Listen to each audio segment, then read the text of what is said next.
ഈശോയിൽ എത്രയും സ്നേഹമുള്ളവരെ, ഈ ദിവസങ്ങളിൽ നമ്മൾ ഈ വചനധ്യാനത്തിൽ വിചിന്തനം ചെയ്യാനായിട്ട് പോകുന്നത് സുവിശേഷത്തിൻ്റെ രക്ഷയെക്കുറിച്ചാണ്. സുവിശേഷത്തിൻ്റെ രക്ഷയുടെ വ്യത്യസ്തമായ തലങ്ങൾ നമ്മൾ മനസ്സിലാക്കാനും അനുഭവിക്കാനും അത് ജീവിതത്തിലേക്ക് കൊണ്ടുവരാനുമായിട്ടുള്ള പരിശ്രമമാണ് ഈ ദിവസങ്ങളിൽ നമ്മുടെ ഭാഗത്തു നിന്നുണ്ടാവുക. ഫ്രാൻസിസ് മാർപ്പാപ്പ തൻ്റെ അപ്പസ്തോലിക പ്രബോധനം ഇവങ്കാലിയോ ഗൗദിയും the joy of the gospel, സുവിശേഷത്തിൻ്റെ സന്തോഷത്തിലെ ഇപ്രകാരം പറയുന്നു: സുവിശേഷത്തിൻ്റെ സന്തോഷം ഈശോയെ കണ്ടുമുട്ടുന്നവരുടെ ഹൃദയത്തിലും ജീവിതത്തിലും നിറയുന്നു എന്ന്. സ്നേഹമുള്ളവർ, ഈ സുവിശേഷത്തിൻ്റെ രക്ഷ നമ്മൾ ഈശോയെ കണ്ടുമുട്ടിക്കഴിഞ്ഞാൽ നമ്മുടെ ഹൃദയത്തിൽ നിറയണം, നമ്മുടെ ജീവിതത്തിൽ നിറയണം. നമ്മൾ ചിന്തിക്കുന്നത് ഈ സുവിശേഷത്തിൻ്റെ രക്ഷയുടെ വ്യത്യസ്തമായ തലങ്ങളെക്കുറിച്ചാണ്. ഈശോ യോഹന്നാൻ്റെ സുവിശേഷം 16-ാം അധ്യായം 22-ാം തിരുവചനത്തിലെ ഈശോ നമ്മോട് പറയുന്നു: ഞാൻ വീണ്ടും നിങ്ങളെ കാണും, അപ്പോൾ നിങ്ങളുടെ ഹൃദയം സന്തോഷിക്കും. നിങ്ങളുടെ ആ സന്തോഷം ആരും നിങ്ങളിൽ നിന്ന് എടുത്തു കളയുന്നതല്ല. അപ്പോൾ ഈശോയുടെ ആ സുവിശേഷത്തിൻ്റെ രക്ഷ തിരിച്ചറിഞ്ഞ് ആ സുവിശേഷത്തിൻ്റെ ആ രക്ഷയുടെ സന്തോഷം നമ്മുടെ ഹൃദയങ്ങളെ പിടികൂടിക്കഴിഞ്ഞാൽ ആ സുവിശേഷത്തിൻ്റെ സന്തോഷത്തിൻ്റെ രക്ഷയുടെ പ്രഘോഷകരായിട്ട് നമുക്ക് ഓരോരുത്തർക്കും മാറേണ്ടതുണ്ട്. ഫ്രാൻസിസ് മാർപ്പാപ്പ ഈ ദിവസങ്ങളിലൊക്കെ ആവർത്തിച്ച് സഭയോട്, ഓരോ ക്രൈസ്തവരോടും, ഓരോ വിശ്വാസിയോടും ആഹ്വാനം ചെയ്യുന്നത് ഇതാണ്: ആ സുവിശേഷത്തിൻ്റെ രക്ഷ തിരിച്ചറിഞ്ഞ് ആ രക്ഷയിൽ ആനന്ദിച്ച് ആ രക്ഷയുടെ പ്രഘോഷകരായിട്ട് രൂപാന്തരപ്പെടാനായിട്ട് നമ്മൾ ഓരോരുത്തരും പരിശ്രമിക്കുക എന്നുള്ളതാണ്. അപ്പോൾ ആദ്യം നമ്മൾ എന്താണ് ഈ സുവിശേഷം എന്ന് തിരിച്ചറിയണം. ഞാനൊരിക്കലേ കുട്ടികളെ അവരെ ധ്യാനിപ്പിക്കുന്ന അവസരത്തിൽ അവരോട് ചോദിച്ചു, എന്താണ് സുവിശേഷമെന്ന്. അതിലൊരുത്തൻ പെട്ടെന്നൊരു ചെറിയ കുസൃതി പോലെ അവൻ എന്നോട് പറഞ്ഞു, അച്ഛന് സുവിശേഷം എന്താണെന്ന് അറിയില്ലേ, അച്ഛൻ്റെ കയ്യിലിരിക്കുന്നതാണ് ഈ സുവിശേഷമെന്ന്. ഞാൻ പറഞ്ഞത് ശരിയാണ് മകനെ, ഇത് തന്നെയാണ് സുവിശേഷം. പക്ഷേ ആ സുവിശേഷം അതിൻ്റെ പൊരുൾ എന്താണ്? ആ സുവിശേഷത്തിൻ്റെ പൊരുൾ എന്താണ്? ആ സുവിശേഷത്തിൻ്റെ പൊരുളാണ് അപ്പോസ്തലന്മാർ പ്രഘോഷിച്ചത്. ആദ്യത്തെ മാർപ്പാപ്പ പത്രോസ്ലീഹ പരിശുദ്ധാത്മാവിൽ നിറഞ്ഞുകൊണ്ട് ഈ സുവിശേഷമാണ് പ്രഘോഷിച്ചത്. അപ്പോസ്തലന്മാരുടെ പുസ്തകം 4-ാം അധ്യായം 12-ാം വാക്യത്തിലെ നമ്മൾ ഇപ്രകാരം വായിക്കുന്നു: ആകാശത്തിന് കീഴിലെ മനുഷ്യരക്ഷയ്ക്ക് വേണ്ടി മറ്റൊരു നാമവും നൽകപ്പെട്ടിട്ടില്ല, കർത്താവായ യേശു ക്രിസ്തുവിൻ്റെ നാമമല്ലാതെ. ഇതാണ് സുവിശേഷത്തിൻ്റെ പൊരുൾ. ഈശോയാണ് രക്ഷകൻ. മനുഷ്യരക്ഷയ്ക്ക് വേണ്ടി നൽകപ്പെട്ടിട്ടുള്ള നാമം ഈശോയുടെ നാമമാണ്. Jesus is the saviour. Jesus is the only saviour. കർത്താവാണ് രക്ഷകൻ. ഇതാണ് സുവിശേഷത്തിൻ്റെ പൊരുൾ. ഈ രക്ഷ എന്താണ് എന്ന് നമ്മൾ തിരിച്ചറിയുക. അതാണ് സുവിശേഷത്തിൻ്റെ രക്ഷ. ആ സുവിശേഷത്തിൻ്റെ രക്ഷയുടെ വ്യത്യസ്തമായ തലങ്ങൾ തിരിച്ചറിയാനായിട്ടാണ് ഈ ദിവസങ്ങളിലൊക്കെ നമ്മൾ പരിശ്രമിക്കുക. ആ രക്ഷയുടെ വ്യത്യസ്തമായ തലങ്ങൾ. ഈശോ സമഗ്ര വിമോചകനാണ്, രക്ഷകനാണ്. ലൂക്കായുടെ സുവിശേഷത്തിലെ ഈശോ തൻ്റെ പ്രൊക്ലമേഷൻ, തൻ്റെ ഗോസ്പൽ പ്രൊക്ലമേഷൻ, താൻ എന്താണ് ചെയ്യാൻ പോകുന്നതെന്ന് ഈശോ പ്രഘോഷിക്കുന്നുണ്ട്. സിനഗോഗിൽ വന്ന് യെശയ്യാ പ്രവാചകൻ്റെ പുസ്തകം അവന് നൽകപ്പെടുമ്പോൾ ദരിദ്രരോട് സുവിശേഷം പ്രഘോഷിക്കാനായിട്ട് അവിടുന്ന് തന്നെ അഭിഷേകം ചെയ്തിരിക്കുന്നു. കർത്താവിൻ്റെ ആത്മാവ് എൻ്റെ മേലുണ്ട്. സ്നേഹമുള്ളവരെ, ആ സുവിശേഷത്തിൻ്റെ രക്ഷയുടെ പ്രഘോഷണത്തിൻ്റെ വ്യത്യസ്തമായിട്ടുള്ള തലങ്ങൾ നമുക്ക് ഈ ദിവസങ്ങളിൽ കാണാനായിട്ടൊന്ന് പരിശ്രമിക്കാം. അതിൻ്റെ ആദ്യത്തെ തലം ഭൗതികമായ തലം തന്നെയാണ്. നമ്മളുടെ വ്യത്യസ്തമായിട്ടുള്ള ജീവിത സാഹചര്യങ്ങളിലെ ഈശോ രക്ഷകനായിട്ട് നമ്മുടെ ജീവിതത്തിലേക്ക് കടന്നു വരുന്നുണ്ട്. നാം അതൊന്ന് തിരിച്ചറിയണം. പലപ്പോഴും ഈ ഭൗതികമായ തലങ്ങളിലുള്ള വേദനകൾ വരുമ്പോഴാണ് പത്രോസ്ലീഹ അന്ന് ഈശോയെ കണ്ട് ഒരാഗ്രഹം ഈശോയോട് പ്രകടിപ്പിക്കുന്നില്ല. ഈശോ വെള്ളത്തിന് മുകളിൽ നടക്കുമ്പോൾ ഞാനും നടന്നോട്ടെ എന്ന്. നടക്കാനായിട്ട് പത്രോസ്ലീഹ അങ്ങനെ ആ തടാകത്തിലേക്ക് കാലെടുത്ത് വയ്ക്കുമ്പോൾ കാറ്റിൻ്റെ സ്വരം കേട്ട് ഭയവിഹുലനായി വെള്ളത്തിലേക്ക് താഴുമ്പോൾ ഗുരുവേ രക്ഷിക്കണമേ എന്ന് പറഞ്ഞ് നിലവിളിക്കുന്ന പോലെ രക്ഷ ചോദിച്ചുകൊണ്ട് പലപ്പോഴും നമ്മൾ കർത്താവിൻ്റെ നേർക്ക് കൈനീട്ടുന്ന നമ്മുടെ ഭൗതികമായ സാഹചര്യത്തിലെ പല തകർച്ചകൾ വരുമ്പോഴാണ്. ഇത് സ്വാഭാവികമാണ്. മനുഷ്യരെന്നുള്ള നിലയിലെ നമ്മുടെ ജീവിത സാഹചര്യത്തിലെ സാമ്പത്തികമായ മേഖലകളിലെ നമ്മുടെ വീടിൻ്റെ സാഹചര്യങ്ങളിലെ ജോലി മേഖലകളിലൊക്കെ തകർച്ചകൾ നേരിടുമ്പോൾ കർത്താവെ രക്ഷിക്കണമേ എന്ന് പറഞ്ഞുകൊണ്ട് ആദ്യത്തെ മാർപ്പാപ്പ ഈശോയുടെ നേർക്ക് കരങ്ങൾ നീട്ടിയതുപോലെ നമുക്കും ഈശോയുടെ നേർക്ക് കരങ്ങൾ നീട്ടാനായിട്ട് സാധിക്കണം. എന്തിനും ഭയപ്പെട്ടു എന്ന് പറഞ്ഞുകൊണ്ട് ഈശോ പത്രോസിനെ കൈക്കൊടുത്ത് ഈശോ ഉയർത്തുമ്പോൾ വചനം പറയുന്നു അവർ തീരത്തെത്തിക്കഴിഞ്ഞു എന്ന്. ആദ്യത്തെ തലം, ആ ഭൗതികമായ തലം, 4 സുവിശേഷങ്ങളിലും ആവർത്തിക്കപ്പെട്ടിട്ടുള്ള ഏക അത്ഭുതം ഒന്ന് തീർച്ചയായിട്ടും ഈശോയുടെ പുനരുത്ഥാനമാണ്. പക്ഷെ അതിന് ചേർന്ന് 4 സുവിശേഷങ്ങളിലും ആവർത്തിക്കപ്പെട്ടിട്ടുള്ള ഏക അത്ഭുതം ഈശോ അപ്പം വർദ്ധിപ്പിക്കുന്നതാണ്. 5 അപ്പവും 2 മത്സ്യവും 5000-ഓളം വരുന്ന പുരുഷാരത്തിനെ ഈശോ വർദ്ധിപ്പിക്കുന്ന ഒരത്ഭുതം. അത് സൂക്ഷ്മമായി പരിശോധിച്ച് നോക്കുകയാണെങ്കിൽ നമുക്ക് മനസ്സിലാക്കാനായിട്ട് സാധിക്കും. ഈശോയുടെ ഹൃദയം, ആ ജനത്തെ കാണുമ്പോൾ ഈശോ അവരോട് അനുകമ്പ തോന്നുന്നു. ഈശോയ്ക്ക് അവരോട് അനുകമ്പ തോന്നുന്നു. അവിടെ 5000-ഓളം പുരുഷന്മാരുണ്ടായിരുന്നു. ശിഷ്യന്മാർ അസ്വസ്ഥരാകുന്നു. പക്ഷേ ഈശോ അവരെ 50ഉം 100ഉം വീതമുള്ള ചെറിയ ചെറിയ ഗണങ്ങളാക്കി മാറ്റി ഈശോ അവിടെ അപ്പം വർദ്ധിപ്പിക്കുകയാണ്. മനുഷ്യൻ്റെ വിശപ്പ്, ഭൗതികമായിട്ടുള്ള വിശപ്പ് തന്നെ തിരിച്ചറിയുന്നവനാണ് നമ്മുടെ ദൈവം. അത് രക്ഷയുടെ ഒരു തലമാണ്. ഈശോ അവിടെ അവർക്ക് അവരുടെ വിശപ്പകറ്റുന്നു നമ്മൾ കാണുന്നു. അതുപോലെ തന്നെ മത്തായിയുടെയും മർക്കോസിൻ്റെയും സുവിശേഷത്തിലെ 7 അപ്പം 4000 വരുന്ന പുരുഷന്മാരുടെ എണ്ണമാണ് അവിടെ കൊടുത്തിരിക്കുന്നത്. സ്ത്രീകളും കൊച്ചുങ്ങളും അത് കൂടാതെ ഉണ്ട് എന്നുള്ളതിനെക്കുറിച്ച് യാതൊരു സംശയവുമില്ല. അങ്ങനെയാണ് സുവിശേഷകന്മാർ അതിലൊക്കെ രേഖപ്പെടുത്തിയിട്ടുള്ളത്. അപ്പോൾ അതിലെ വളരെ മനോഹരമായിട്ട് നമ്മൾ വായിക്കുന്നു. മത്തായിയുടെ സുവിശേഷം 15-ാം അധ്യായം 32-ാം വാക്യത്തിലെ അവിടെ നമ്മൾ വായിക്കുന്നു, ആ ജനക്കൂട്ടത്തോട് എനിക്ക് അനുകമ്പ തോന്നുന്നു. 3 ദിവസമായി അവർ എന്നോടൊപ്പമാണ്. അവർക്ക് ഭക്ഷിക്കാൻ യാതൊന്നുമില്ല. വഴിയിൽ അവർ തളർന്നു വീഴാതിരിക്കാൻ ആഹാരം നൽകാതെ അവരെ പറഞ്ഞയക്കാൻ എനിക്ക് മനസ്സ് വരുന്നില്ല. നമ്മുടെ അവസ്ഥകൾ, നമ്മുടെ സാമ്പത്തികമായ അവസ്ഥകൾ, ഭൗതികമായ അവസ്ഥകൾ, അവിടെയൊക്കെ തളർന്നു വീഴാൻ നാം ഇടയുണ്ട് എന്ന് തിരിച്ചറിയുന്നൊരു തമ്പുരാനാണ് നമ്മുടെ ഈശോ. അവരെ അവിടെ ഇരുത്തുന്നു. അവർക്കായി ഈശോ അപ്പം വർദ്ധിപ്പിക്കുന്നു. സ്നേഹമുള്ളവരെ, ഈ 2 അത്ഭുതങ്ങളിലും, ആദ്യം പറഞ്ഞ അത്ഭുതം 5 അപ്പവും 2 മത്സ്യവും 5000 പേർക്ക് പകുത്തു നൽകുന്ന അത്ഭുതം, അതുപോലെ തന്നെ രണ്ടാമത് പറഞ്ഞ ആദ്യത്തെ അത്ഭുതം നിങ്ങളെപ്പോഴും ഓർക്കേണ്ട ഒരു കാര്യം 4 സുവിശേഷങ്ങളിലുമുള്ളൊരു അത്ഭുതമാണ്. രണ്ടാമത്തെ അത്ഭുതം 7 അപ്പം 4000 പേർക്ക് നൽകുന്നത് 2 സുവിശേഷങ്ങളിലാണുള്ളത്. ഈ 2 ഇടങ്ങളിലും നമ്മൾ കൃത്യമായിട്ട് കാണുന്നത് നമ്മുടെ മാനുഷികമായ, സാമ്പത്തികമായ, ഭൗതികമായ തലങ്ങളിലെ നാം തളർന്നു വീഴാൻ ഇടവരുമ്പോൾ ഈശോ അത് കാണുന്നു, ഈശോയുടെ രക്ഷ നൽകുന്നു എന്നുള്ളൊരു സന്ദേശമാണ്. ഒരു ചിന്ത, ഒരു ഉറച്ച വിശ്വാസം നമ്മുടെ തമ്പുരാനിൽ തീർച്ചയായിട്ടും നമുക്കുണ്ടാകണം എൻ്റെ പ്രിയമുള്ളവരെ. ഇത് രണ്ടും തമ്മിൽ സൂക്ഷ്മമായി 2 അത്ഭുതങ്ങളും നമ്മൾ സൂക്ഷ്മമായി പരിശോധിക്കുമ്പോൾ ഒരു കാര്യം വളരെ സുവ്യക്തമാണ്. അതിലൊന്ന്, we can find A messianic abundance here. ഒരു മിശിഹായുടെ, ഒരു കൃപയുടെ സമൃദ്ധി നാം ഈ 2 അത്ഭുതങ്ങളിലും കാണുന്നു. ആദ്യത്തെ അത്ഭുതം പ്രവർത്തിച്ചു കഴിയുമ്പോൾ 12 കൂട്ട നിറയെ അപ്പകഷ്ണങ്ങൾ, ബാക്കി വന്നതെല്ലാം ശേഖരിക്കാൻ ഈശോ പറയുന്നു. രണ്ടാമത്തെ അത്ഭുതം പ്രവർത്തിച്ചു കഴിയുമ്പോൾ വീണ്ടും 7 കുട്ട അപ്പകഷ്ണങ്ങൾ, അത് മുഴുവൻ ശേഖരിക്കാൻ ഈശോ പറയുന്നു.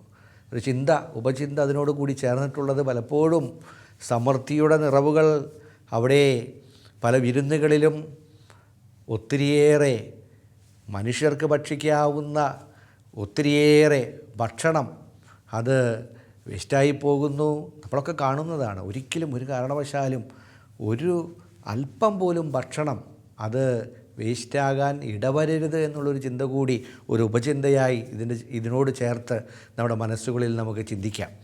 മക്കളെ നമ്മളത് പഠിപ്പിക്കും വേണം. ഇവിടെ ഈശോ നൽകുന്നത് ഒരു മെസ്സിയാനിക് അബണ്ടൻസാണ്, സമൃദ്ധി. ഈശോ അനുഗ്രഹിക്കുമ്പോൾ നിറഞ്ഞനുഗ്രഹിക്കുകയാണ്. നമ്മൾ വിശുദ്ധ കുർബാനയിൽ ചൊല്ലുന്നത് പോലെ സർവശക്തനായ ദൈവം, സർവാധിപനായ ദൈവം, അത്യുന്നതനായ ദൈവം, ഈ ലോകത്തിൻ്റെ അധിപതിയായിട്ടുള്ള ദൈവം സമൃദ്ധി, നിറവ് നമ്മുടെ ജീവിതങ്ങളിലേക്ക് നൽകുക. അത് രക്ഷയുടെ ഒരു തലമാണ്. ഈശോയിലേക്ക് നമ്മുടെ ഹൃദയം വന്നു കഴിഞ്ഞാൽ, നമ്മുടെ മനസ്സ് വന്നു കഴിഞ്ഞാൽ ഈശോയ്ക്ക് അനുഗ്രഹിക്കാം, നിറഞ്ഞനുഗ്രഹിക്കാം. ഈശോ അനുഗ്രഹിക്കും. പലപ്പോഴും നമ്മൾ ചിലരെങ്കിലും വിചാരിച്ചു പോകുന്ന തമ്പുരാനിലേക്ക് വന്നു കഴിഞ്ഞാൽ മുഴുവൻ ദാരിദ്ര്യമായില്ലേ, എല്ലാം പോയില്ലേ എന്നുള്ളൊരു ചിന്തയല്ല. നമ്മൾ മനസ്സിലേക്ക് കൊണ്ടുവരേണ്ട ഒരു ചിന്ത ഇതാണ്: ഈശോയാണ് ഈ ലോകത്തിൻ്റെ അധിപൻ. അവിടുത്തെ സർവശക്തനായ ദൈവമാണ്, അത്യുന്നതനായ ദൈവമാണ്, സർവാധിപനായ ദൈവമാണ്. ലോകം മുഴുവൻ കർത്താവിൻ്റേതാണ്. ആ കർത്താവിനെ നമുക്കാവശ്യമുള്ളത് നൽകാൻ ഒരു നൊടിയുടെ മതി. അതുകൊണ്ട് ആ ഒരു ചിന്ത നമ്മുടെ മനസ്സിലുണ്ടാകണം, ആ ഒരു വിശ്വാസം നമ്മുടെ മനസ്സിലുണ്ടാകണം. നമുക്ക് വേണ്ടത് നമ്മുടെ തമ്പുരാൻ നമുക്ക് തന്നുകൊള്ളും എന്നുള്ള അടിയുറച്ചൊരു വിശ്വാസ ബോധ്യം നമ്മുടെ മനസ്സിലുണ്ടാകണം. വീണ്ടും ഇതിലേക്ക് കടന്നു വരുമ്പോൾ, ഈ 2 അത്ഭുതങ്ങളിലേക്ക് കടന്നു വരുമ്പോൾ, ആദ്യത്തെ അത്ഭുതം 5 അപ്പം 5000 പേർക്ക്. അത് ലൂക്കായുടെ സുവിശേഷം 9-ാം അധ്യായം 10-ാം വാക്യത്തിൽ നമ്മൾ പരിശോധിക്കുമ്പോൾ നമുക്ക് മനസ്സിലാകും ഈ അത്ഭുതം ഈശോ പ്രവർത്തിക്കുന്നത് ബെത്സൈദയിലാണ്. അതൊരു യഹൂദ മേഖലയാണ്. ഇസ്രായേൽ ജനം, തിരഞ്ഞെടുക്കപ്പെട്ടവരെ, അവർക്ക് വേണ്ടിയുള്ളൊരു അത്ഭുതമാണ് ഈശോ ഇവിടെ പ്രവർത്തിക്കുന്നത്. രണ്ടാമത്തെ അത്ഭുതം 7 അപ്പം 4000 പേർക്കായിട്ട് ഈശോ നൽകുന്നത് നമ്മൾ മനസ്സിലാക്കുന്നു ഗരസേനരുടെ നാട്ടിൽ വെച്ചാണ്, ദെക്കപ്പോളിസിൻ്റെ സമീപത്ത് വെച്ചാണ്. അതൊരു വിജാതീയ പ്രദേശമാണ് ആ കാലഘട്ടത്തിലെ ചിന്ത. അപ്പോൾ ഈശോ ആ രക്ഷകനായിട്ട് വന്നിട്ടുള്ള യഹൂദരുടെ സമൂഹത്തിനും ഈശോയുടെ രക്ഷ ഒരുപക്ഷെ ആരംഭത്തിൽ നേരിട്ട് തിരിച്ചറിയാൻ ഇടവരാത്ത വിജാതീയർ എന്ന് ആ കാലഘട്ടങ്ങളിൽ വിളിച്ചിരുന്ന ആ സമൂഹത്തിലും ഈശോ ഒരുപോലെ അത്ഭുതം പ്രവർത്തിക്കുകയാണ്. അതുകൊണ്ടാണ് പൗലോസ് അപ്പോസ്തലൻ ഇതിനെക്കുറിച്ചൊക്കെ ധ്യാനിച്ചു കൊണ്ടായിരിക്കണം എഫെസോസ്യർക്ക് എഴുതിയ ലേഖനം 2-ാം അധ്യായം 13 മുതലുള്ള തിരുവചനങ്ങളിലെ സുവ്യക്തമായിട്ട് പറയുന്ന തമ്പുരാനൊരു വേർതിരിവില്ല. ഒരിക്കൽ വിദൂരസ്ഥരായിരുന്ന നിങ്ങളോടും സമീപസ്ഥരായിരുന്ന ഞങ്ങളോടും ഞാൻ സമാധാനം പ്രസംഗിക്കുന്നു എന്ന് പൗലോസ് അപ്പോസ്തലൻ അവിടെ പറയുന്നുണ്ട്. അതുപോലെ തന്നെ എന്നാൽ ഒരിക്കൽ വിജാതിയെക്കുറിച്ചാണ് പൗലോസ് അപ്പോസ്തലൻ പറയുന്നത്. എന്നാൽ ഒരിക്കൽ വിദൂരസ്ഥരായിരുന്ന നിങ്ങൾ ഇപ്പോൾ യേശു ക്രിസ്തുവിൽ അവൻ്റെ രക്തം വഴി സമീപസ്ഥരായിരിക്കുന്നു, ഒരുമിച്ചായിരിക്കുന്നു. അപ്പോൾ വിദൂരസ്ഥരായിരുന്ന നിങ്ങളോടും സമീപസ്ഥരായിരുന്ന ഞങ്ങളോടും അവൻ സമാധാനം പ്രസംഗിച്ചു. ഒരു വേർതിരിവില്ല. ഇതാണ് പൗലോസ് അപ്പോസ്തലൻ പറയുന്നത്. അതുകൊണ്ട് കർത്താവിനെ വിളിച്ചപേക്ഷിക്കുന്നവരെ, അവരാരുമാകട്ടെ, അവരെ ഏത് സമൂഹത്തിൽപ്പെട്ടവരുമാകട്ടെ, അവരൊക്കെ ഈ രക്ഷയിലേക്ക് പ്രവേശിക്കുകയാണ്. നേരിട്ടൊരുപക്ഷെ കർത്താവിൻ്റെ സഭയിലെ അംഗങ്ങളായി അവർ തീർന്നിട്ടില്ല എങ്കിൽ പോലും സംശയിക്കാനില്ല, കർത്താവിൻ്റെ നാമം വിളിച്ചപേക്ഷിക്കുന്നുണ്ടെങ്കിൽ ആ രക്ഷയുടെ കൃപ അവരുടെ ജീവിതങ്ങളിലേക്ക് നിറഞ്ഞൊഴുകും എന്നുള്ളത് നാം തിരിച്ചറിയണം. എന്നോടുകൂടി അല്ലാത്തവൻ, എന്നെ എതിർക്കാത്തവൻ എൻ്റെ കൂടെയാണ് എന്ന ഒരവസരത്തിൽ ഈശോ ശിഷ്യന്മാരെ തിരുത്തിക്കൊണ്ട് പറയുന്നുണ്ടല്ലോ. ആ ഒരു ചിന്ത, ഒരു മനോഭാവത്തിൻ്റെ മാറ്റം ആരെയും വേർതിരിച്ച് നിർത്താതിരിക്കുക, ആരെയും മാറ്റി നിർത്താതിരിക്കുക. നമ്മൾ ടെൻറ്റിൻ്റെ യെശയ്യാ പ്രവാചകൻ്റെ പുസ്തകത്തിലെ you make your tent large, നിങ്ങളുടെ ടെൻറ്റ് അതിൻ്റെ വലിപ്പം വർദ്ധിപ്പിക്കുക എന്ന് ഈ സിനഡാലിറ്റിയോട് ചേർന്നുകൊണ്ട് ചിന്തിക്കാനായിട്ട്, റോമിൽ നടക്കാൻ പോകുന്ന സിനഡാലിറ്റിയോട് ചേർന്നുകൊണ്ട്, ദ സിനഡ് ഓഫ് സിനഡ്സ്, അതിനോട് ചേർന്നുകൊണ്ട് ചിന്തിക്കാനായിട്ടുള്ള ഒരു പ്രധാന ഒരു വാചകം അതാണ്. എല്ലാവരും ഉൾക്കൊള്ളുന്ന ഒരു ഹൃദയത്തിലേക്ക് നമുക്ക് മുന്നേറാനായിട്ട് സാധിക്കും. ആരെയും മാറ്റി നിർത്താതിരിക്കുക, ആ ഒരു ചിന്തയിലേക്ക് നമുക്ക് മുന്നോട്ട് പോകാനായിട്ട് സാധിക്കണം. അപ്പോൾ ഈശോ ഈ ഭൗതിക മേഖലകൾ അനുഗ്രഹിക്കുന്നു. കനായിലെ കല്യാണ വിരുന്നിലെ യോഹന്നാൻ്റെ സുവിശേഷം 2-ാം അധ്യായത്തിലും ഇത് തന്നെയാണ് നമ്മൾ കാണുന്നത്. ഈശോ അവിടെ അത്ഭുതം പ്രവർത്തിക്കുന്നു. കനായിലെ കല്യാണ വിരുന്നിലെ സ്നേഹമുള്ളവരെ, അവിടുത്തെ ഒരു തിരുവചനം നമ്മുടെ മനസ്സിലുണ്ടാകണം. യേശുവും ശിഷ്യന്മാരും വിരുന്നിനെ ക്ഷണിക്കപ്പെട്ടിരുന്നു. വളരെ പ്രധാനപ്പെട്ടൊരു തിരുവചനമാണ്. ഈശോയും ശിഷ്യന്മാരെയും വിരുന്നിനെ ക്ഷണിക്കപ്പെട്ടിരുന്നു. കർത്താവില്ലാതെ, കർത്താവിൻ്റെ സഭയില്ലാതെ നമ്മുടെ ഒരു ആഘോഷത്തിന് ഇറങ്ങി പുറപ്പെട്ടാൽ അവിടെ ഒരുപക്ഷേ കുറവുകൾ വന്നാൽ അത് നികത്താൻ ഒരു മാതാവിൻ്റെ മാധ്യസ്ഥമില്ലാതെ വരും. ഇതൊരു ചിന്തയായിട്ട് നമ്മുടെ മനസ്സിൽ നിറഞ്ഞു നിൽക്കണം. ജീവിതത്തിലെ നാം പലതിലേക്കും ഇറങ്ങി പുറപ്പെടുമ്പോൾ ഈശോ യഥാർത്ഥത്തിൽ അത് ആഗ്രഹിക്കുന്നുണ്ടോ ഞാനത് ചെയ്യാനായിട്ട്? ഈശോയുടെ ഇഷ്ടമാണോ ഞാനത് ചെയ്യുന്നത്?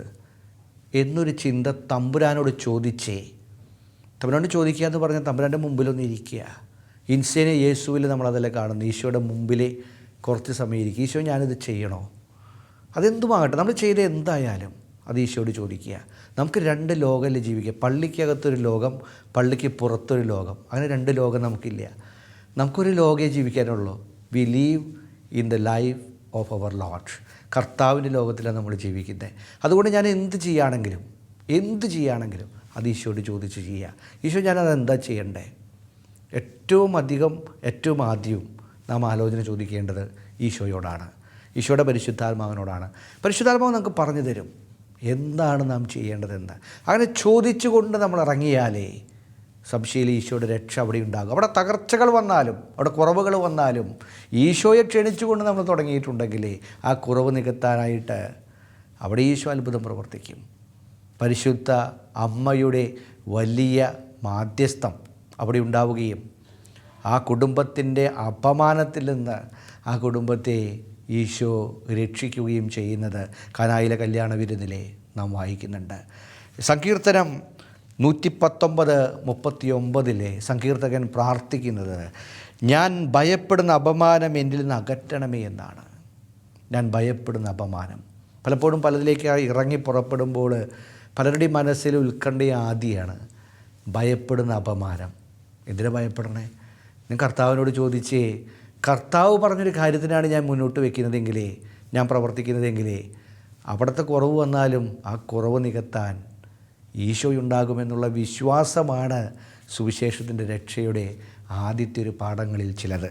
അത് നമ്മുടെ മനസ്സിലെ തീർച്ചയായിട്ടും ഉണ്ടാകണം. യെശയ്യായുടെ പുസ്തകം 54-ാം അധ്യായം 4-ാം തിരുവചനത്തിലെ വളരെ വ്യക്തമായിട്ടുള്ള മുന്നറിയിപ്പ് ദൈവം നൽകുന്നു. ഭയപ്പെടേണ്ട, നീ ലജ്ജിതയാവുകയില്ല, നീ അപമാനിതയാവുകയുമില്ല. ഇത് കർത്താവിൻ്റെ ഉറപ്പാണ്. കർത്താവിനോട് ചോദിച്ചുകൊണ്ട് നാം ഒരു കാര്യത്തിലേക്ക് ഇറങ്ങിയാൽ കർത്താവിൻ്റെ അനുഗ്രഹം അവിടെ ഉണ്ടാകും എന്നുള്ളത് സുവ്യക്തമാണ്. ഈ ഒരു ചിന്ത നമ്മുടെ മനസ്സിൽ നിറയണം. സുവിശേഷത്തിൻ്റെ രക്ഷയുടെ ആദ്യത്തെ ഒരു ചിന്ത ഇതാണ്. ഈ ഭൗതികമായ തലങ്ങൾ കർത്താവ് അനുഗ്രഹിക്കും. നമ്മുടെ ജീവിതത്തിലൊക്കെ സാമ്പത്തികമായ ബുദ്ധിമുട്ടുകൾ, കടബാധ്യതകൾ, തകർച്ചകൾ, സാമ്പത്തികമായിട്ടുള്ള പരാധീനതകൾ, ആകുലതകൾ, ഉത്കണ്ഠകൾ ഇതൊക്കെ ഉണ്ടാകാം. ഇതിലൂടെയൊക്കെയാണ് നമ്മൾ കടന്നു പോകുന്നത്. ഞാനും നിങ്ങളൊക്കെ കടന്നു പോകുന്നത്.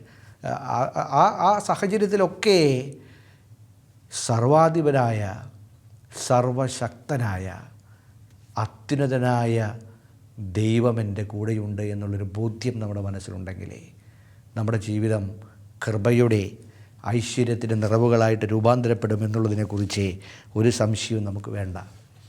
സ്നേഹമുള്ളവർ, ഇതോട് ചേർന്നുകൊണ്ടുള്ളൊരു ചിന്ത കൂടി നമ്മുടെ മനസ്സിലേക്ക് വേണം. ഇതൊരു ഭൗതികമായിട്ടുള്ള അനുഗ്രഹങ്ങളുടെ ഒരു സുവിശേഷമല്ല ഈശോയുടെ സുവിശേഷം. അത് നമുക്ക് തീർച്ചയായിട്ടും അറിയാം.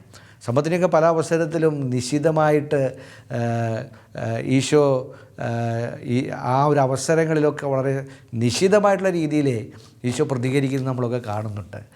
ധനവാനോട് ഈശോ പറയുന്നത്, ഒരു അവസരത്തിൽ പറയുന്നത്, ഒട്ടകം സൂചിക്കുഴയിലൂടെ പ്രവേശിക്കുന്നതാണ് എളുപ്പം, നീ സ്വർഗ്ഗരാജ്യത്തിൽ പ്രവേശിക്കുന്നതിനേക്കാളും എളുപ്പം എന്ന് പറഞ്ഞത്. അത് സൂചിക്കുഴ തന്നെയാണ് ഈശോ ഉദ്ദേശിച്ചത്. അത്ര ബുദ്ധിമുട്ടാണ് എന്നുള്ള രീതിയിൽ തന്നെയാണ് ഈശോ ഇവിടെ പറയുന്നത്. അപ്പോൾ ഇവിടെ ഒരു കാര്യം ഇതോടൊപ്പം ചേർന്ന് നമ്മുടെ ഭൗതികമായ മേഖലകളൊക്കെ ഈശോക്ക് അനുഗ്രഹിക്കും എന്ന് സുവിശേഷത്തിൻ്റെ രക്ഷയെക്കുറിച്ച് അച്ഛൻ പറയുമ്പോൾ തന്നെ ഒരു കാര്യം നമ്മുടെ മനസ്സിലുണ്ടാകേണ്ടത് നമ്മുടെ ഹൃദയം എവിടെയാണ് എന്നുള്ളതാണ്. നമ്മുടെ ഹൃദയം എവിടെയാണ് എന്നുള്ളതിനെക്കുറിച്ചുള്ളൊരു ചിന്ത വരുമ്പോഴാണ് ഈ ഭൗതിക തലത്തിലുള്ള രക്ഷയുടെ ചിന്ത പൂർണ്ണമാവുകയുള്ളൂ. നമ്മുടെ ഹൃദയം എവിടെയാണ്? അത് ഈശോ മരിയയിലെ പ്രസംഗത്തിൽ വളരെ സുവ്യക്തമായിട്ട് നമ്മോട് പറയുന്നുണ്ട്. ഈശോ നമ്മോട് ഓർമ്മിപ്പിക്കുന്നുണ്ട്, ഈ രക്ഷ നിങ്ങളുടെ ഹൃദയം സ്വർഗത്തിലായിരിക്കണം. അവിടെ ചിതലരിക്കാത്തത്, തുരുമ്പെടുക്കാത്ത, ആ മറ്റുള്ളവരെ സഹായിക്കുന്ന നിക്ഷേപം കരുതി വയ്ക്കാനായിട്ട് ഈശോ അവിടെ ആവശ്യപ്പെടുന്നുണ്ട്. മത്തായിയുടെ സുവിശേഷം 6-ാം അധ്യായം 31-33 തിരുവചനങ്ങളിലെ നാം ഇപ്രകാരം വായിക്കുന്നുണ്ട്. അതിൽ എന്ത് ഭക്ഷിക്കും, എന്ത് പാനം ചെയ്യും, എന്ത് ധരിക്കുമെന്ന് വിചാരിച്ചേ നിങ്ങൾ ആകുലപ്പെടേണ്ട, നിങ്ങൾക്ക് ഇവയെല്ലാം ആവശ്യമാണെന്ന് നിങ്ങളുടെ സ്വർഗീയ പിതാവ് അറിയുന്നു. അതുകൊണ്ട് ഈ ഭൗതികമായ തലത്തിൽ ഈശോ നൽകുന്ന രക്ഷയെക്കുറിച്ച് ധ്യാനിക്കുമ്പോൾ ഈ ഒരു വിശ്വാസത്തിലേക്ക് നമ്മുടെ മനസ്സ് ആഴപ്പെട്ടേ തീരും. ചിലപ്പോഴൊക്കെ നമ്മുടെ ജീവിതത്തിൽ ദാരിദ്ര്യത്തിൻ്റെ കുറവുകളുടെ അവസ്ഥകളിലൂടെ ഈശോ കടന്നു വിടുമ്പോൾ എനിക്ക് വേണ്ടതൊക്കെ എൻ്റെ തമ്പുരാൻ എനിക്ക് തന്നിരിക്കും, എൻ്റെ തമ്പുരാൻ എനിക്ക് തന്നിട്ടുണ്ട്. എൻ്റെ ജീവിതത്തിൻ്റെ അവസ്ഥകൾ ഞാൻ പരിശോധിക്കുമ്പോൾ കൈപ്പിടിച്ച് കർത്താവ് നടത്തിയിട്ടുണ്ട്. മുമ്പിലെ ഒരു ആർത്തിരമ്പുന്നൊരു കടലും പിന്നിലെ കൊല്ലാൻ വരുന്ന ഒരു ഫറവോൻ്റെ സൈന്യവുമുണ്ടെങ്കിലും കർത്താവ് സമുദ്രത്തിൻ്റെ മധ്യത്തിലൂടെ വഴിതെളിച്ചെന്നെ നടത്തിയിട്ടുണ്ട്. എൻ്റെ പഴയ ജീവിതാനുഭവങ്ങൾ അതെനിക്ക് സാക്ഷി നൽകുന്നുണ്ട്. ആ കർത്താവ് എൻ്റെ കൂടെയുണ്ട് എന്നുള്ളൊരു വിശ്വാസം നമ്മുടെ ജീവിതത്തിലുണ്ടെങ്കിലേ ഏതവസ്ഥയിലൂടെയും മുന്നോട്ട് പോകാനായിട്ട് എനിക്ക് സാധിക്കും. ഒന്നുമില്ലാതെ ക്രിസ്തുവിനെ പ്രതി എനിക്ക് ഒന്നും വേണ്ട എന്ന് പറഞ്ഞിറങ്ങി പുറപ്പെട്ടതല്ലേ അസീസിയിലെ ഫ്രാൻസിസ് പുണ്യവാൻ. കർത്താവാണ് എൻ്റെ സമ്പത്ത് എന്ന് പറഞ്ഞുകൊണ്ട് ഇറങ്ങി പുറപ്പെട്ട ഫ്രാൻസിസ് പുണ്യവാൻ. ആ തലത്തിലേക്കും നമ്മുടെ മനസ്സ് വളരേണ്ടതുണ്ട്. അപ്പോഴാണ് കർത്താവാണ് ഈ ലോകത്തിന് മുഴുവൻ അധിപൻ, കർത്താവാണ് സർവശക്തൻ, കർത്താവാണ് അത്യുന്നതൻ, കർത്താവിൻ്റേതാണ് ഈ ലോകം എന്നുള്ളൊരു ചിന്തയിലേക്ക് നമ്മുടെ മനസ്സുകൾ വളരുകയുള്ളൂ. ആ രക്ഷ, സുവിശേഷത്തിൻ്റെ രക്ഷ നമ്മുടെ മനസ്സിൽ നിറയട്ടെ. അച്ഛൻ ഇന്ന് ഈ ക്ലാസ്സിൽ പ്രധാനമായിട്ടും പറഞ്ഞത് സുവിശേഷത്തിൻ്റെ രക്ഷയുടെ ഒരു തലം മാത്രമാണ്, ഭൗതികമായ തലം. കർത്താവ് അനുഗ്രഹിക്കും.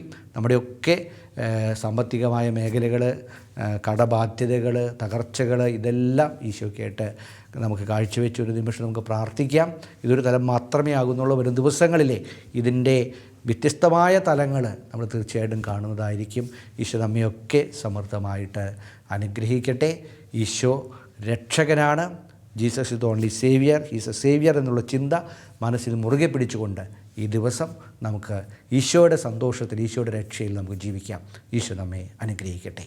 ആമേൻ.